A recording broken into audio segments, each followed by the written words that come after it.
Hey folks, I know I am just an old guy telling stories, but please leave a like and subscribe before we start. Let's enjoy in today's stories. Hey everyone, I need to share something really disturbing that's been haunting me for the past year. I hope this will serve as a warning to anyone who thinks about diving into the dark web.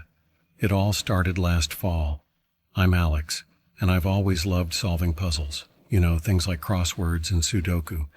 But after a while, those got boring. I wanted something more challenging.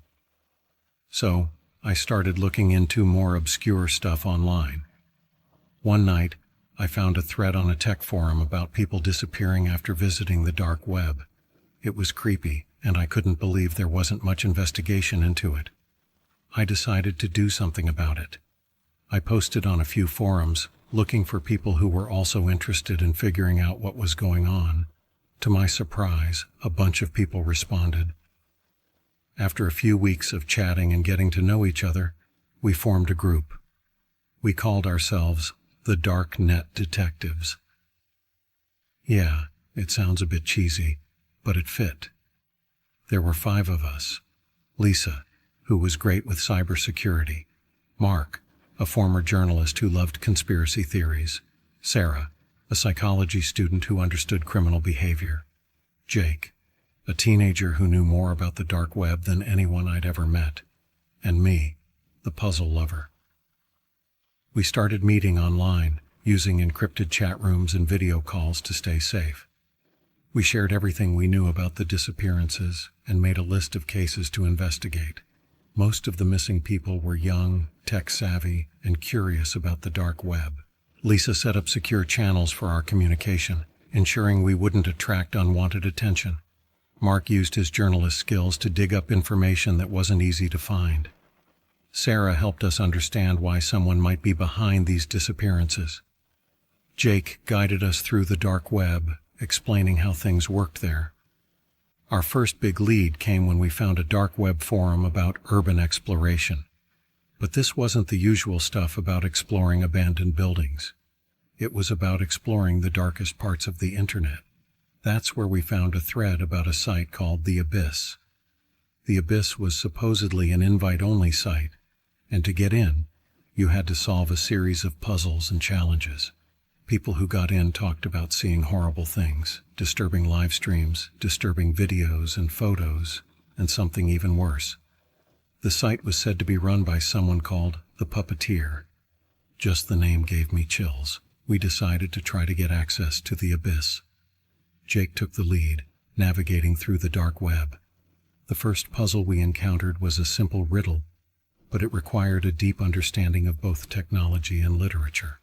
We solved it together, and it unlocked the next step. As we went further, the puzzles got harder and more disturbing. Whoever designed them was incredibly smart, but also very twisted. Each challenge seemed to test not only our technical skills, but also our moral boundaries. We saw glimpses of the horrors inside the Abyss, encrypted videos, haunting images, and cryptic messages. The deeper we went, the more I felt like we were being watched. It seemed like someone was monitoring our every move. I couldn't shake the feeling that we were playing a game designed just for us, a game we couldn't win. Then, one night, everything changed. We were working on a tough puzzle when Sarah's screen went dark. At first we thought it was just a glitch, but then her frantic messages popped up in our chat. "I think someone's outside my apartment," she typed. "I heard footsteps. I'm really scared, guys." We tried to calm her down, but her messages stopped suddenly. We called her, but there was no answer. Panic set in as we realized something was very wrong. Mark and Lisa tried to find out where Sarah was, while Jake and I traced the source of the puzzles, hoping for a clue. Hours passed with no word from Sarah. We contacted the police, but without evidence, they couldn't do much. It was like Sarah had vanished into thin air, leaving us with a cold, empty feeling. In the days that followed, we kept investigating, driven by the need to find Sarah. But the puzzles got even more disturbing and personal. It was clear that whoever was behind the Abyss knew everything about us, our fears, our weaknesses, our darkest secrets. One by one, we started to unravel. Mark saw things moving in the corners of his eyes. Lisa got threatening messages from nowhere, telling her to stop. Jake became paranoid, convinced he was being followed. Then, Mark disappeared. One moment he was with us, decoding a twisted message, and the next, he was gone. His apartment was empty, his computer wiped clean. It was like he never existed. That's when I realized the horrifying truth. We were being hunted. The puppeteer wasn't just a shadowy figure on the dark web. He was real, and he was coming for us. The disappearances weren't random. They were part of a carefully planned game, and we were the players. Now it's just Lisa, Jake, and me. We're still trying to find out what happened to Sarah and Mark, but the closer we get to the truth, the more dangerous it becomes. The puppeteer is always one step ahead, always watching. I'm writing this as a warning. If you ever come across the abyss, if you ever feel the urge to explore the dark web to uncover its secrets, don't. It's not worth the risk. Some puzzles are meant to stay unsolved, some mysteries to remain hidden. Because in the end, the darkness isn't just out there, it's inside us all, waiting to consume us. And once you've seen it, there's no escaping it. The puppeteer's game is never over, and the price of losing is your very soul. After Mark disappeared, things got even worse for our group. We were terrified but more determined than ever to find out what was going on. We decided to press on, hoping to find some clue about Sarah and Mark's whereabouts. Lisa was able to dig deeper into the dark web, finding more hidden forums and encrypted messages. She discovered a chat room that seemed to be a recruitment ground for the abyss. People were talking about receiving invitations and solving puzzles similar to the ones we had been working on. We decided to infiltrate this chat room and see what we could find. We created fake profiles and joined the chat room, trying to blend in and gather information. It wasn't easy. Everyone there was very cautious, and the moderators were quick to ban anyone who seemed suspicious. But Lisa was good at this. She managed to get us accepted into the group. We spent hours each day in that chat room, reading conversations and trying to piece together the puzzle. One night, a user named Watcher started a private chat with Jake. Watcher claimed to know about the disappearances and hinted at knowing who the puppeteer was. Jake played along, trying to get as much information as possible. Watcher told Jake about a place called the Playground, a part of the dark web where the puppeteer was said to operate. It was supposedly where the live streams and other horrific activities took place. To get there, you needed a special invite and a set of coordinates that were hidden in various puzzles. We realized that we had to find these coordinates to get closer to the puppeteer. Jake and Lisa worked tirelessly to crack the puzzles while I continued to monitor the chat room and gather any new leads. Every time we solved a puzzle, it felt like we were getting closer to the truth, but also closer to danger. One evening, Jake called me in a panic. He had found something, an encrypted message that seemed to be a direct communication from the puppeteer. It was addressed to us, the darknet detectives. The message read, "You're getting closer. Stop now or face the consequences." We knew we couldn't stop. We had to find Sarah and Mark. Ignoring the threat, we pressed on, but it wasn't long before the consequences became all too real. A few nights later, I was working late on another puzzle when my phone rang. It was Lisa, and she sounded terrified. She said that someone had hacked into her system and was watching her through her webcam. She had tried to disable it, but it kept turning back on.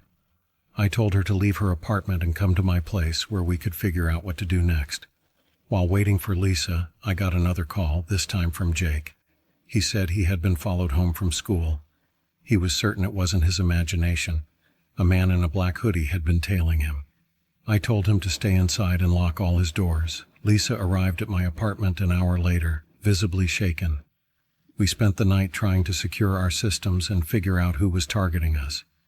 It was clear now that the puppeteer had eyes on us, and he was serious about his threats. The next morning, we couldn't reach Jake. His phone went straight to voicemail. We rushed to his house, but it was too late. His room was trashed, his computer smashed, and Jake was nowhere to be found. We called the police, but there was no evidence of foul play, just like with Sarah and Mark. Lisa and I were the only ones left. We felt completely exposed and vulnerable, but we couldn't give up. We had to find out who the puppeteer was and stop him. We decided to go deeper into the playground, hoping it would lead us to some answers. We spent days and nights without sleep, solving puzzle after puzzle, each one more twisted than the last. The clues led us to a final set of coordinates. Following them, we found ourselves at an abandoned warehouse on the outskirts of town. It was the kind of place that gave you chills just by looking at it. We stood outside trying to decide what to do. Going in felt like stepping into the mouth of madness, but we had no choice. We had to know what happened to our friends. Taking a deep breath, we entered the warehouse. Inside, it was dark and cold, the air thick with the smell of decay. As we moved deeper, we found rooms filled with old, broken computers and video equipment. It looked like a place where nightmares were made real. Then we found a door with a sign that read, "Control Room." Inside, the walls were covered with monitors, each showing different parts of the warehouse. In the center of the room was a large computer, its screen displaying a live chat. We approached, our hearts pounding, and saw a message appear on the screen. "Welcome, Darknet detectives. You've reached the end of the line." Before we could react, the door slammed shut behind us, and the monitors flickered to life, showing live feeds of empty rooms. But as we watched, one by one, figures appeared on the screens: Sarah, Mark, and Jake, all bound and gagged, looking terrified. Then, a new figure stepped into view on one of the monitors, a man in a black hoodie. He looked directly at the camera and spoke in a distorted voice.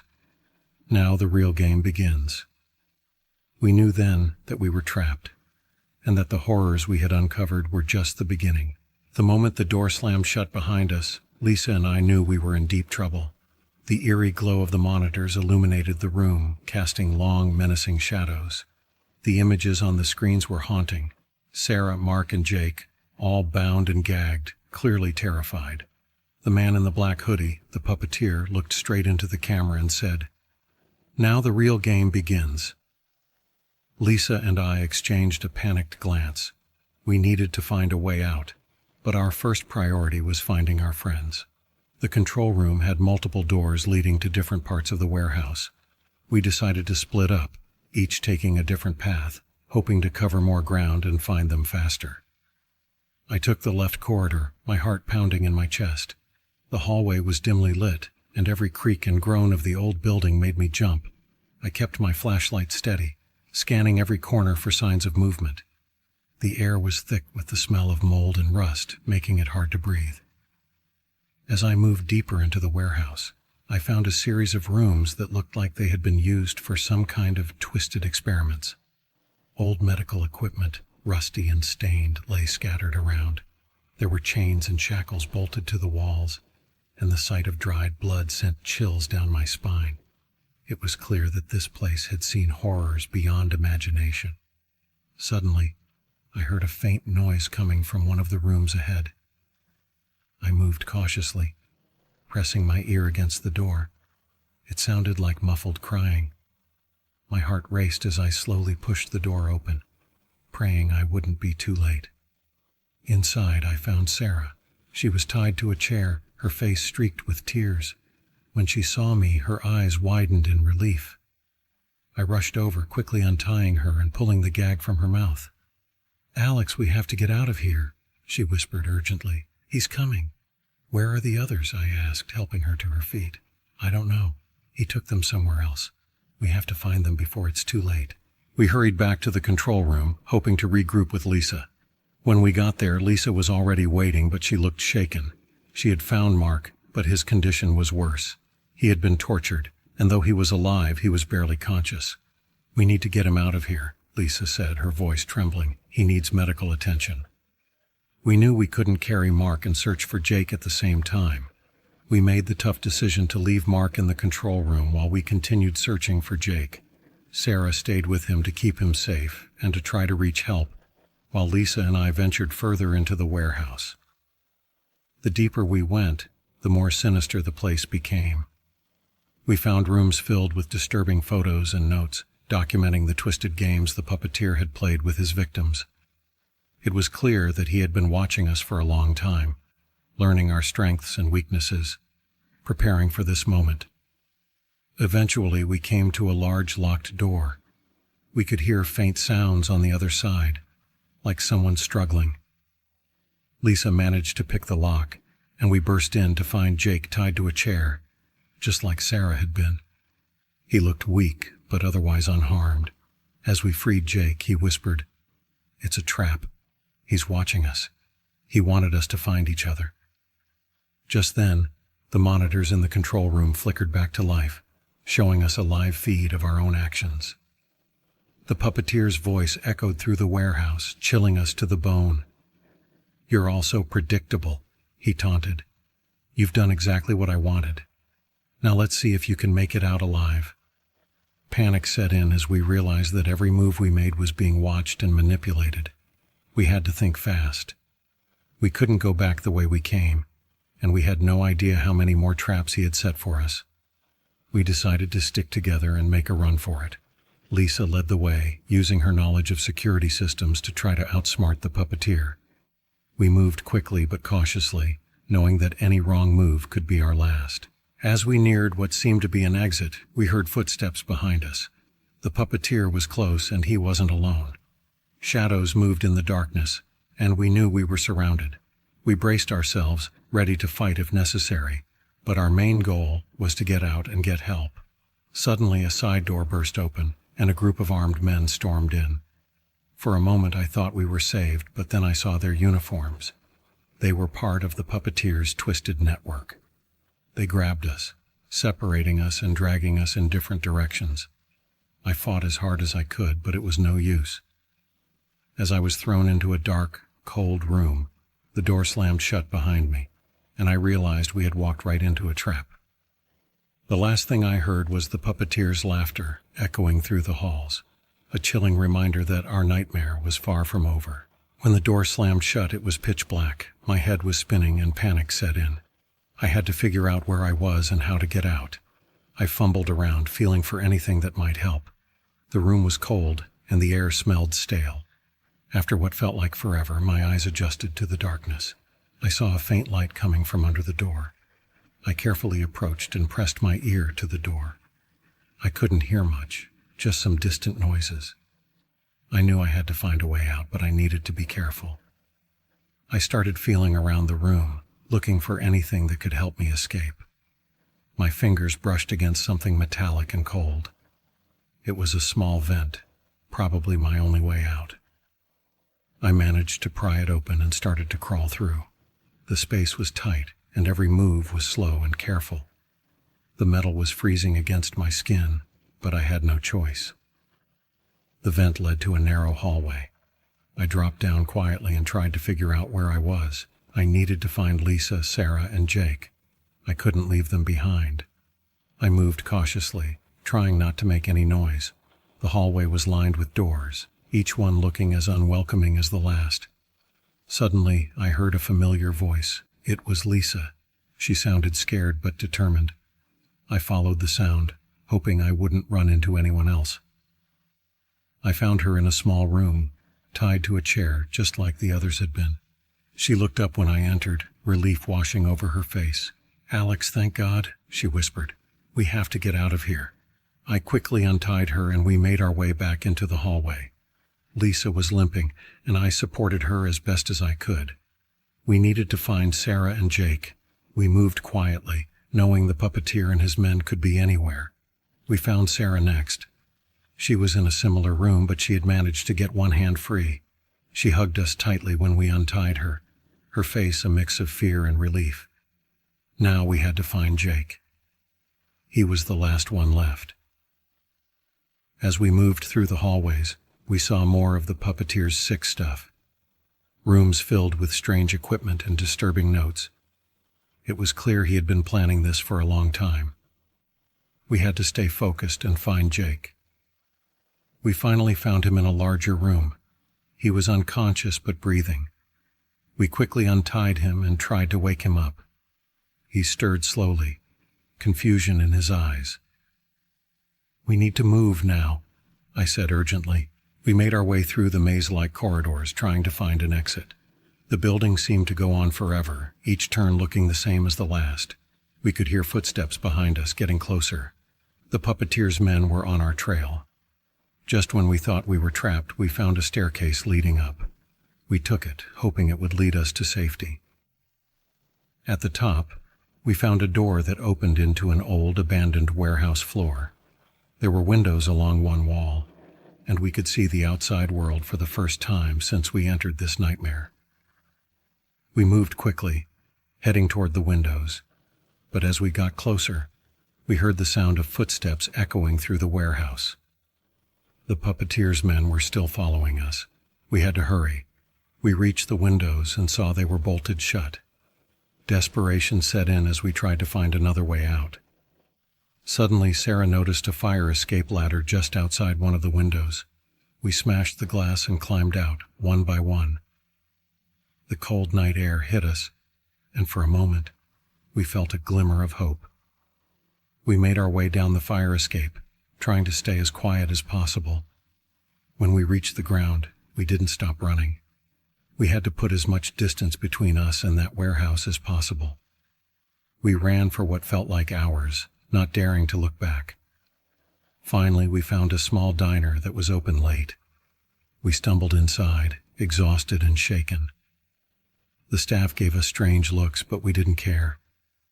We just needed to catch our breath and figure out what to do next. We called the police and told them everything. It was a long shot, but we had to try. While we waited for them to arrive, we huddled together, trying to process what had just happened. We had escaped the puppeteer's trap, but we knew it wasn't over. He was still out there, and he wouldn't stop until he had us all. As we sat there, I couldn't shake the feeling that this nightmare was far from over.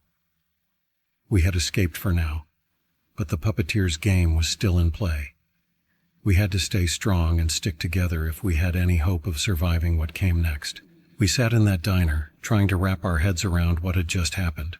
The police were on their way, but I wasn't sure they'd be able to do much.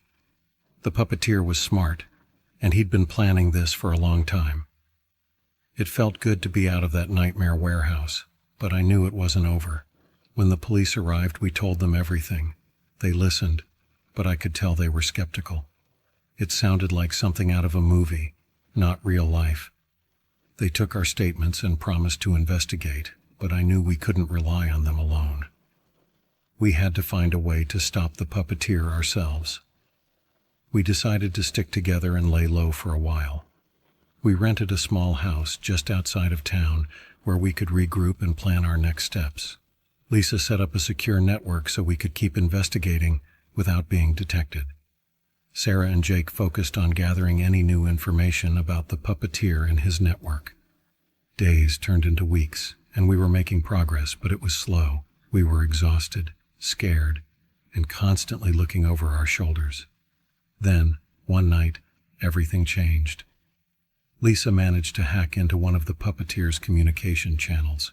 She found a message meant for his inner circle. It detailed a meeting place, a small abandoned factory on the outskirts of the city.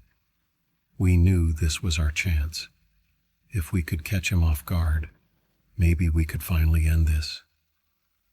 We spent the next day preparing, gathering whatever makeshift weapons we could find and planning our approach.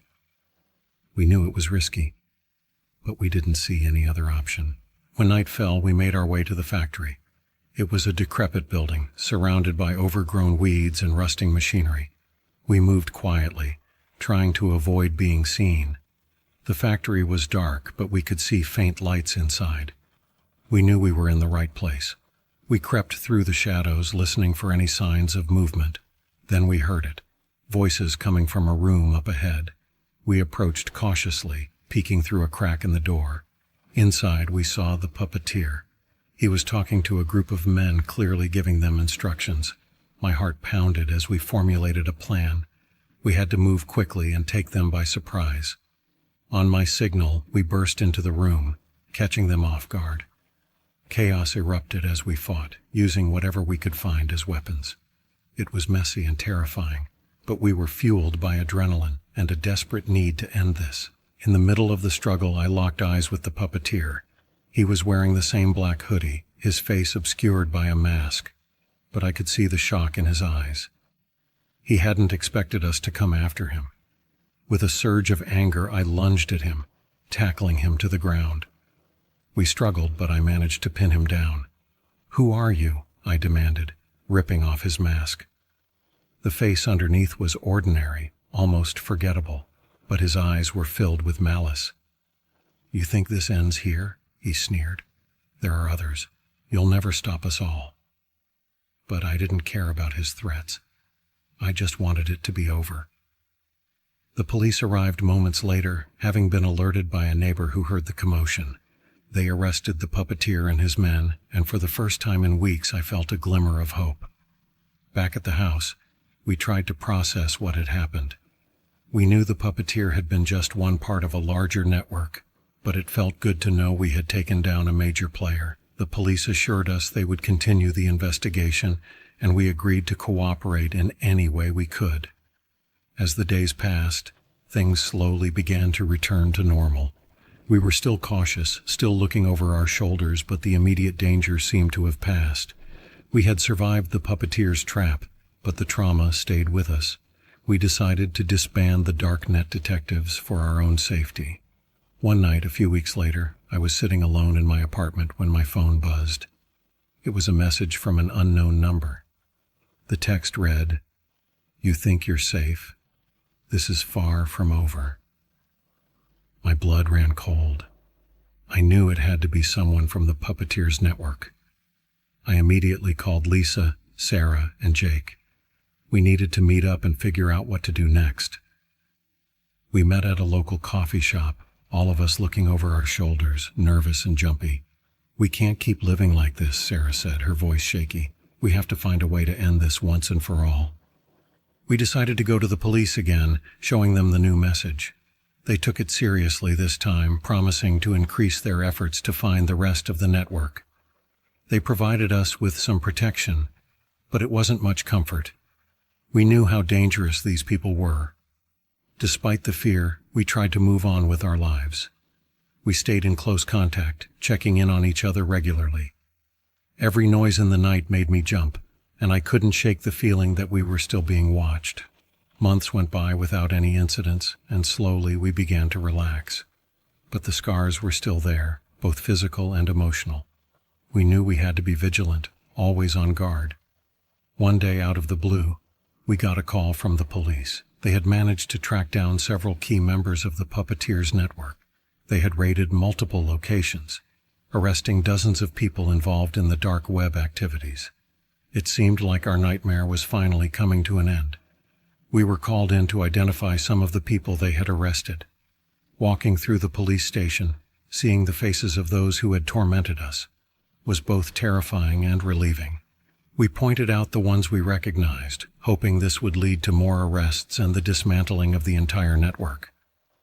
As we left the station, I felt a sense of closure. It wasn't completely over, but we had struck a significant blow against the people who had tried to destroy our lives. We promised to stay in touch, to keep looking out for each other, and to never let our guard down completely. Life slowly began to return to something resembling normal. The fear wasn't gone, but it was manageable. We had faced something truly horrific and come out the other side, stronger and more aware of the darkness that lurks in the shadows. Even now, I still get paranoid sometimes, checking the locks on my doors and windows, always keeping an eye out for anything suspicious. But I know we did the right thing. We fought back against the evil that tried to consume us, and we survived. And in the end, that's what matters. If you're reading this, take my advice. Stay away from the dark web. It's not worth the risk. The things that hide in those shadows are more dangerous than you can imagine. Stay safe, stay vigilant, and never let curiosity lead you down a path you can't come back from.